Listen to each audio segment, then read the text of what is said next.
Let's go down to the Bayou for a Thursday night matchup, 7:30 p.m. kickoff on ESPN between SMU and Tulane. Tulane, a 3-point home favorite, over-under of 65.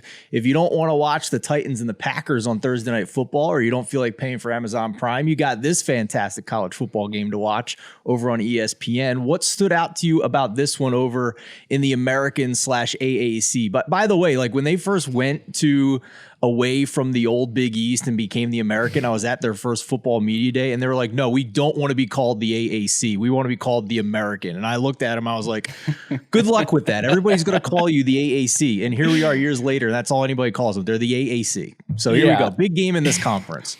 Well, what I'm looking for first is the fact that this over-under is likely going to double up Thursday Night Football's over-under, even at just 65, because Packers and Titans offense is tough to watch. Tulane, they're still alive for the American Championship game, as they prefer to be called. But this is a race that's probably going to come down to week 13 because Tulane and Cincinnati are all of a sudden playing this huge blockbuster game that I'm really excited to watch. But Tulane's got to take care of business first. They're favored by a field goal at home. I kind of like that, and here's why. SMU, not many teams are worse against the run than they are. They're 124th in rush EPA and 118th in yards per rush allowed. Tulane, pretty good rushing team. They're top 40 about in yards per game mark there. They have a few guys that can run the ball pretty well.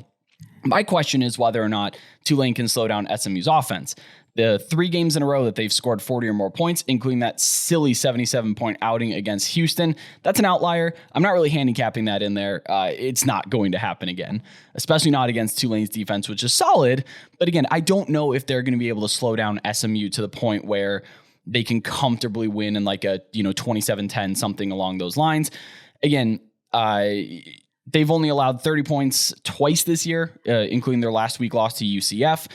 This shouldn't be, but I do have to note the fact that this could be a look-ahead spot to Cincinnati next week, especially since it's on a Thursday night. They're going to have a longer week to prepare for the Bearcats, who are now inside the top 25.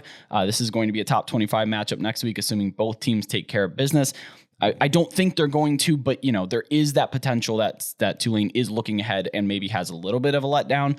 But the aggregate power ratings like Tulane by about 4.1 at home. Since that crosses over the 3 mark, you can wait up until kickoff to see if this moves off 3 to maybe 2.5. I don't know if that's necessarily going to be the case, but there's no harm in rolling the dice and waiting. I would bet this at Tulane -3, would not bet it on the other side of 3 at 3.5. But if you can get 2.5, I am excited about that, and I will bet it.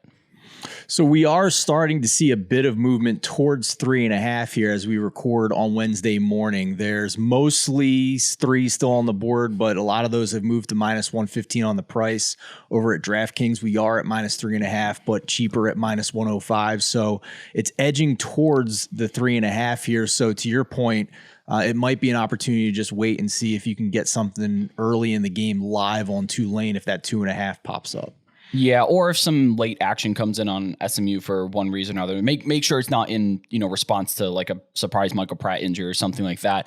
I don't feel that all that excited about paying $115 for 3, so I'd probably lay off. And yeah, like you said, look for something closer to kickoff or maybe really early in the game.